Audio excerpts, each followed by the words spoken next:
Hello everyone, welcome to exam forum के आज इस वीडियो में हम 19 अक्टूबर 2019 से करंट अफेयर्स के क्वेश्चन डिस्कस करेंगे।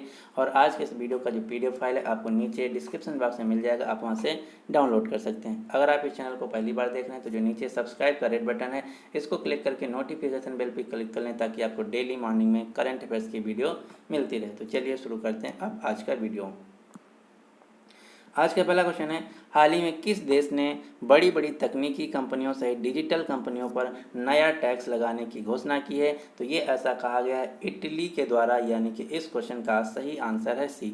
इटली ने ये कहा है कि जो बड़ी बड़ी तकनीकी और डिजिटल कंपनियां जैसे फेसबुक, गूगल, अमेज़न, इन सभी कंपनियों पर एक नया प्रकार का टैक्स लगाया जाएगा जो कि जनरल टैक्स से अलग होगा, जिसकी रेट होगी 3%। तो ये क्वेश्चन मोस्ट इंपॉर्टेंट आपको याद रखना है। डिजिटल कंपनियों पर एक नया प्रकार का टैक्स लगाने की घोषणा की गई इटली देश के द्वारा। जो इटली देश है ये यूरोप महाद्वीप का देश है। इसकी राजधानी है रोम, जो कि टाइबर नदी के किनारे स्थित है। और इटली में जो मुद्रा चलती है उसका नाम है यूरो। अगला क्वेश्चन नंबर 2,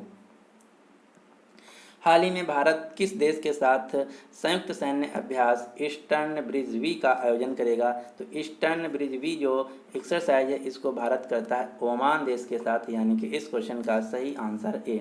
और भारत ओमान के साथ एक और मिलिट्री एक्सरसाइज करता है जिसका नाम है अल नागा ज्वाइंट मिलिट्री एक्सरसाइज। और ये क्वेश्चन ज़्यादातर एग्जाम में पूछा जाता है कि अल नागा जो ज्वाइंट मिलिट्री एक्सरसाइज है भारत किस देश के साथ करता है? तो उत्तर होगा ओमान के साथ। ओमान जो देश है एक खाड़ी का देश है। इसकी राजधानी है मस्कट, मुद्रा का नाम है रियाल। और यहाँ से आपको 2 क्वेश्चन याद रखना है। ओमान देश ने भारत की नेवी को अपने डूकम एयरपोर्ट पे एक्सेस दे दिया है, यानी कि जो भारतीय नेवी है अब अपना बेस बनाएगी ओमान के डूकम पोर्ट पे। और ये क्वेश्चन पिछली बार पूछा गया था एग्जाम में कि डूकम जो पोर्ट है किस देश में स्थित है? तो उत्तर होगा ओमान देश में। इसके अलावा ओमान देश की एक महिला है जिनका नाम है जोखा अल हार्थी। जोखा अल हार्थी को इस साल दिया गया था the Man Booker International Prize इनके उपन्यास सेलेस्टियल बॉडीज़ के लिए। तो ये जो क्वेश्चन है मोस्ट इंपॉर्टेंट आप याद रखना है। जोखा अल हार्थी जो कि ओमान देश की लेखिका हैं, इनको इस साल का दिया गया था the Man Booker International Prize इनके उपन्यास सेलेस्टियल बॉडीज़ के लिए। लेकिन आपको इस क्वेश्चन को एक दूसरा जो प्राइज है अभी भी दिया गया है बुकर प्राइज, इससे कंफ्यूज मत करना, क्योंकि जो बुकर प्राइज है ये दिया गया है मार्गरेट एटवुड जो कि कनाडा की लेखिका हैं, इनके उपन्यास द टेस्टामेंट्स के लिए। और दूसरी महिला हैं बर्नार्डिन एवरेस्टो जो कि ब्रिटिश आथर हैं, इनको दिया गया है इनके उपन्यास गर्ल, वुमेन एंड अदर के लिए। तो ये दोनों पुरस्कार अलग अलग हैं, the Man Booker International Prize और बुकर प्राइज 2019। अब आपको मैं कुछ मिलिट्री एक्सरसाइज कर बताता हूं, जैसे कि भारत जापान के साथ 4 मिलिट्री एक्सरसाइज करता है, अमेरिका के साथ भी 4 मिलिट्री एक्सरसाइज करता है। ये सभी नाम हैं। भारत जापान के साथ सिन्यू मैत्री एक्सरसाइज करता है, सहयोग काइजिन मिलिट्री एक्सरसाइज करता है, धर्म गार्जियन मिलिट्री एक्सरसाइज करता है और मालाबार एक्सरसाइज करता है जिसमें अमेरिका देश भी होता है। अब अमेरिका के साथ देख लेते हैं। भारत अमेरिका के साथ वज्र प्रहार एक्सरसाइज करता है जिसका आयोजन चल रहा है अमेरिका के सिएटल शहर में। मालाबार एक्सरसाइज जिसमें जापान होता है, युद्ध अभ्यास और टाइगर ट्रायम्फ, ये हैं 2 देश जिनके साथ भारत ये 4 मिलिट्री एक्सरसाइज करता है।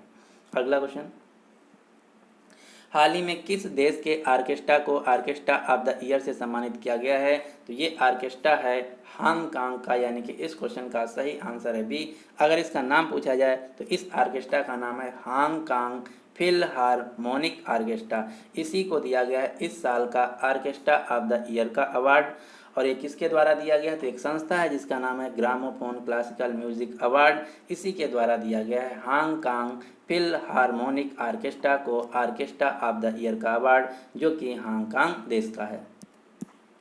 अगला क्वेश्चन, हाल ही में जारी 20वीं पशुधन जनगणना के अनुसार किस राज्य में पशुधन की संख्या सर्वाधिक है? जो गाय, भैंस, बकरी होती हैं इन सब की अभी भी जनगणना की गई है जिसकी रिपोर्ट जारी की गई है। तो पशुधन जनगणना 2019 के अनुसार सर्वाधिक जो पशुधन है नंबर 1 है उत्तर प्रदेश में, नंबर 2 पर है मध्य प्रदेश, राजस्थान नंबर 3 पे है मध्य प्रदेश। तो ये सीक्वेंस आपको याद रखना है। और इस क्वेश्चन में पूछा जा रहा है सबसे ज़्यादा कहाँ है? तो उत्तर होगा उत्तर प्रदेश में। अब आपको जो रिपोर्ट ये है 20वीं पशुधन जनगणना, यहाँ से 2-3 क्वेश्चन याद रखना जो कि आपके एग्जाम में पूछे जा सकते हैं। कौन कौन से? पहला है, इस जनगणना के अनुसार भारत में वर्तमान में टोटल पशुओं की संख्या है 535.78 मिलियन।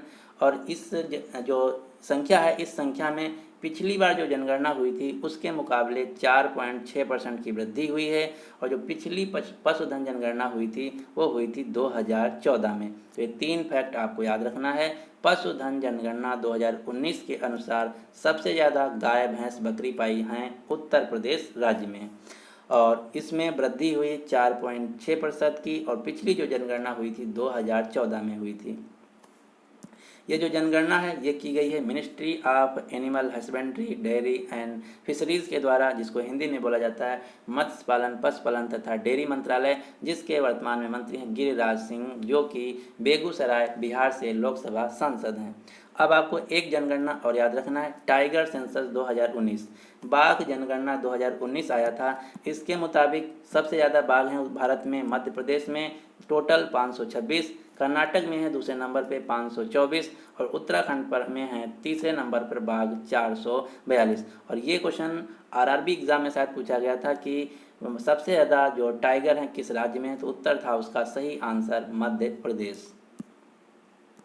यहाँ पर बात हुई उत्तर प्रदेश की, तो उत्तर प्रदेश से हम कुछ फैक्ट जान लेते हैं।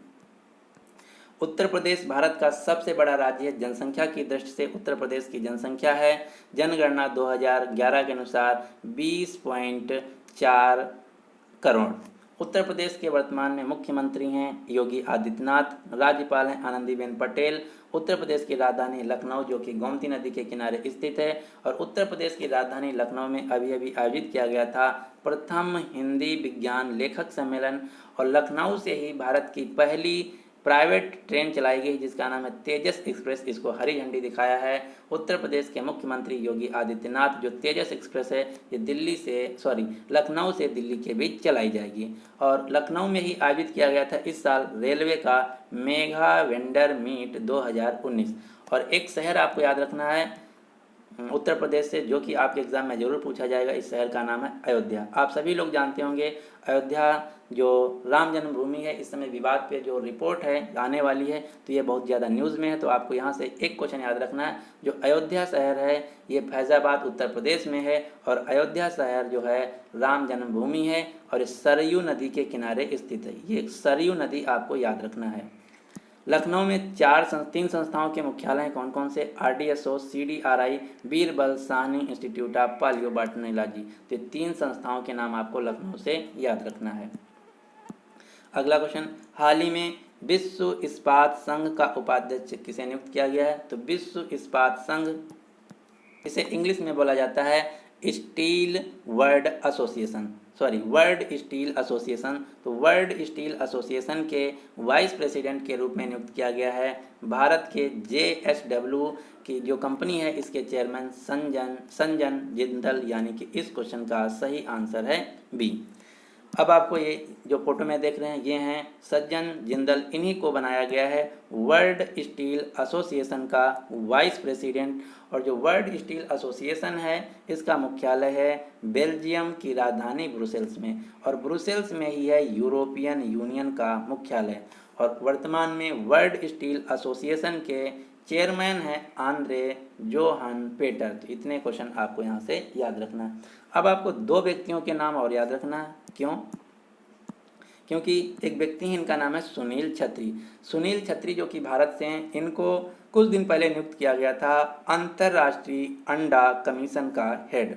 दूसरे व्यक्ति हैं भारत के मुख्य चुनाव आयुक्त सुनील अरोरा, इनको नियुक्त किया गया है association of world election bodies का हेड। ये 2 नाम आपको याद रखना है, सुनील छत्री जिनको नियुक्त किया गया इंटरनेशनल एक कमीशन का चेयरमैन, दूसरा है सुनील अरोड़ा जो कि मुख्य चुनाव आयुक्त हैं भारत के, इनको हेड बनाया गया, चेयरमैन बनाया गया association of world election bodies का।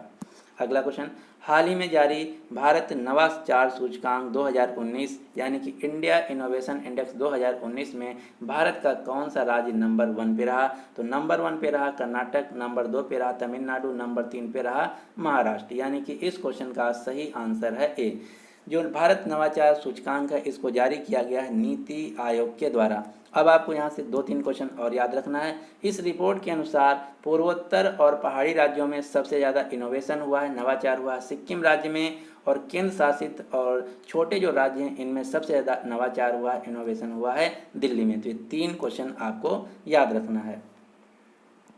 जो नीति आयोग है इसका फुल फॉर्म है national institution of transforming India. इसकी स्थापना हुई थी 1 जनवरी 2015 को। नीति आयोग के चेयरमैन हैं भारत के प्रधानमंत्री नरेंद्र मोदी, उपाध्यक्ष हैं राजीव कुमार, सीईओ हैं अमिताभ कांत। जो नीति आयोग है ये गवर्नमेंट ऑफ इंडिया का एक थिंक टैंक है, यानी कि पॉलिसी मेकिंग बॉडी है। हाल ही में किस शहर में पूर्वी भारत का पहला रोबोट सेफ रेस्तरां यानी कि रेस्टोरेंट खोला गया है? तो पूर्वी भारत का पहला रोबोट सेफ रेस्टोरेंट खोला गया है उड़ीसा की राजधानी भुवनेश्वर में, यानी कि इस क्वेश्चन का सही आंसर है ए। आप ये जो रेस्टोरेंट देख रहे हैं यही है रोबोट सेफ रेस्टोरेंट। इसका मतलब ये है आप जब होटल पे जाते हैं तो आपके पास वेटर आता है या फिर उनके होटल के बंदे आते हैं कि आपको सर क्या चाहिए, तो वो जो ह्यूमन लोग आदमी आते हैं यानी कि आदमी जो लोग आते हैं, अब इस रेस्टोरेंट में आदमी ना के आपके पास रोबोट आएगा, आपको जो खाना सर्व किया जाएगा रोबोट के द्वारा सर्व किया जाएगा, आप जो पेमेंट करेंगे वो रोबोट करेंगे। तो इस प्रकार का जो रेस्टोरेंट खोला गया है ये खोला गया है उड़ीसा की राजधानी भुवनेश्वर में। और भुवनेश्वर में ही अभी आयोजित किया गया था कवि विश्व सम्मेलन। अगला क्वेश्चन, हाल ही में जारी हुरून ग्लोबल यूनिकॉर्न लिस्ट 2019 में भारत की कौन सी रैंक रही? तो सबसे पहले हम देख लेते हैं कि यूनिकॉर्न क्या होता है। तो यूनिकॉर्न उस प्राइवेट कंपनी को कहा जाता है जो कि एक स्टार्टअप होता है और जिसकी नेट वर्थ 1 बिलियन क्रॉस कर जाती है। 1 बिलियन डॉलर बराबर होता है लगभग 7,000 करोड़। यानी कि वो प्राइवेट कंपनी जो कि एक स्टार्टअप है और उसकी नेट वर्थ अगर 1 बिलियन डॉलर यानी कि 7,000 करोड़ क्रॉस कर जाती है उसको बोला जाता है यूनिकॉर्न। तो ये क्वेश्चन ये पूछा जा रहा है यहाँ पर कि हुरून ग्लोबल यूनिकॉर्न लिस्ट 2019 के अनुसार पूरी दुनिया में भारत का यूनिकॉर्न लिस्ट जो है कंपनियां हैं उसमें कौन सा रैंक है? तो इसमें भारत का रैंक है तीसरा। पहले नंबर पे है चीन, दूसरे नंबर पे है अमेरिका, तीसरे नंबर पे है भारत। अब ये क्या है हम पूरी लिस्ट देख लेते हैं। तो हुरून ग्लोबल यूनिकॉर्न लिस्ट के अनुसार पूरी दुनिया में यूनिकॉर्न कंपनियां हैं 454, टोटल 25 देशों में से 118 शहरों में, जिसमें से चीन में है 206 जिनकी नेटवर्थ 1 बिलियन क्रॉस कर गई है, यूएस में है 203 जिनकी नेटवर्थ 1 बिलियन डॉलर क्रॉस कर गई है और भारत में ऐसी कंपनियां हैं 21। और इस रिपोर्ट के अनुसार बीजिंग को वर्ल्ड यूनिकॉर्न कैपिटल का नाम दिया गया है क्योंकि दुनिया में सबसे ज़्यादा जो स्टार्टअप हुए हैं पिछले 10 साल के अंतर्गत जिनकी नेटवर्थ 1 बिलियन डॉलर क्रॉस कर गई वो है बीजिंग शहर, जिसमें टोटल 82 स्टार्टअप शामिल हैं। भारत के कुछ स्टार्टअप जिनकी पिछले 10 साल के अंतर्गत खुले हैं और इनकी नेटवर्थ 1 बिलियन डॉलर क्रॉस कर गई है, उनमें से पहला है 197 कम्युनिकेशन।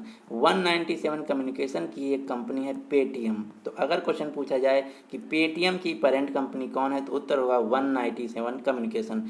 कुछ अन्य कंपनियां जैसे Ola cab, Byju's, OYO rooms, big basket, dream 11 ये सभी भारत की यूनिकॉर्न कंपनियां हैं। तो आपको शायद अब समझ में आ गया होगा कि यूनिकॉर्न क्या का मतलब क्या है। तो यूनिकॉर्न का मतलब है कि वो प्राइवेट स्टार्टअप जो कि पिछले 8-10 साल में खुला है और उसकी net value 1 billion dollar cross कर गई है। तो इस रिपोर्ट के अनुसार पूरी दुनिया में भारत की रैंकिंग है 3। और ये क्वेश्चन एग्जाम में जरूर पूछा जाएगा, क्यों? क्योंकि इस प्रकार की जो लिस्ट आई है ये पहली बार लिस्ट आई है। तो ये है first Hurun global unicorn list, जिसमें भारत की रैंक आई है नंबर 3, चीन की नंबर 1, अमेरिका की नंबर 2। अगला क्वेश्चन, हाल ही में पंजाब के राष्ट्रीय राजमार्ग संख्या 703 AA का नाम बदलकर क्या रखा गया है? तो पंजाब के राष्ट्रीय राजमार्ग संख्या 703 AA का नाम बदलकर रखा गया है श्री गुरु नानक देव जी मार्ग, यानी कि इस क्वेश्चन का सही आंसर है बी। अब आपको एक क्वेश्चन यहाँ से और याद रखना है। जो गुरु नानक जी हैं जो कि सिखों के संस्थापक थे, सिख समुदाय के संस्थापक थे और सिखों के 10 गुरु में से पहले गुरु थे। इनका जन्म हुआ था पाकिस्तान के ननकाना साहब में और इनकी मृत्यु हुई थी पाकिस्तान के करतारपुर साहब में। और इस समय करतारपुर जो कॉरिडोर है न्यूज़ में, इसलिए क्वेश्चन इंपॉर्टेंट हो जाता है। तो जो गुरु नानक जी थे इनका इस साल मनाया जाएगा 550वां बर्थ एनिवर्सरी। तो इसी के उपलक्ष्य में जो यूनेस्को है, इन्होंने ये कहा है यूनेस्को ने कि जो गुरु नानक जी थे, इनके द्वारा जो थियोलॉजी यानी कि राइटिंग्स लिखी गई हैं, उनको दुनिया के अन्य भाषाओं में पब्लिश किया जाएगा। तो ये भी क्वेश्चन आपको याद रखना है। और राष्ट्रीय राजमार्ग संख्या 703 AA का नाम बदल कर रखा गया, नया नाम श्री गुरु नानक देव जी मार्ग, जो कि पंजाब में स्थित है। और कल मैंने आपको बताया था कि भारत की सबसे लंबी सुरंग जिसका नाम है चेनानी नासरी, जो कि जम्मू कश्मीर राज्य में है, जम्मू को श्रीनगर से जोड़ती है, इसका नाम बदल कर रखा गया है डॉक्टर श्यामा प्रसाद मुखर्जी, जो कि जनसंघ के संस्थापक थे। और दिल्ली में जो फिरोज शाह कोटला ग्राउंड स्टेडियम है, इसका नाम बदल कर रखा गया है अरुण जेटली स्टेडियम। एक मंत्रालय है जिसका नाम है ministry of water resource river development and Ganga rejuvenation, इसका नाम बदल कर रखा गया है मिनिस्ट्री ऑफ जल शक्ति। और एक ट्रेन चली थी जिसका नाम था ट्रेन 18, इसका नाम बदल के रखा गया वंदे भारत एक्सप्रेस।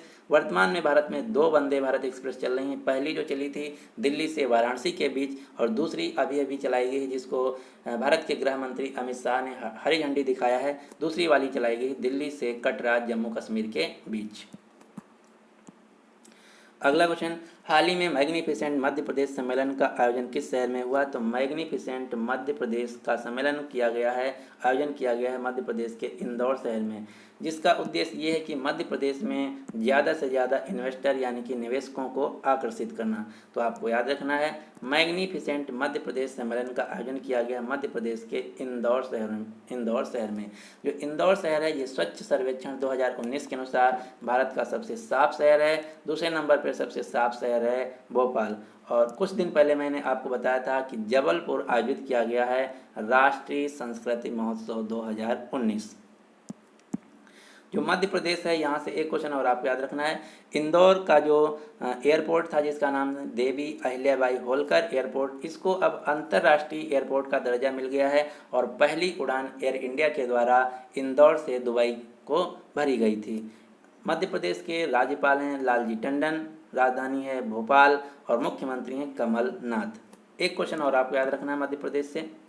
मध्य प्रदेश में एक वाइल्ड लाइफ सेंचुरी थी जिसका नाम था रत्तापानी वाइल्ड लाइफ सेंचुरी। अब इसको मध्य प्रदेश सरकार ने टाइगर रिजर्व में कन्वर्ट कर दिया, जो कि रायसेन डिस्ट्रिक्ट मध्य प्रदेश में स्थित है। ये क्वेश्चन जरूर पूछा जाएगा कि रत्तापानी वाइल्ड लाइफ सेंचुरी किस राज्य में है, या फिर क्वेश्चन ऐसे पूछा जाएगा कि रत्तापानी वाइल्ड लाइफ सेंचुरी को किस जानवर के लिए संरक्षित किया गया है। तो उत्तर होगा टाइगर, बाघ के लिए। अब आपको मध्य प्रदेश से एक मंदिर याद रखना, इस मंदिर से आपको 5 क्वेश्चन याद रखना, एकदम फैक्ट के साथ ही हर बार एसएससी में पूछे जाते हैं। मंदिर है खजुराहो टेम्पल। यहाँ से 4 क्वेश्चन पूछे जाते हैं कि खजुराहो जो मंदिर है किस राज्य में है। तो उत्तर होगा मध्य प्रदेश में। मध्य प्रदेश में कहाँ? छतरपुर में। दूसरा क्वेश्चन ये पूछा जाता है कि खजुराहो मंदिर किस धर्म से संबंधित है, हिंदू या जैन। तो उत्तर होगा हिंदू जैन दोनों। और जो खजुराहो मंदिर है ये यूनेस्को वर्ल्ड हेरिटेज साइट भी है और इसको बनवाया था चंदेल डायनेस्टी के राजपूत शासकों ने। कब? 10वीं से 13वीं शताब्दी के बीच। तो ये 5 फैक्ट आपको खजुराहो मंदिर से एकदम रटे होने चाहिए। अगला क्वेश्चन,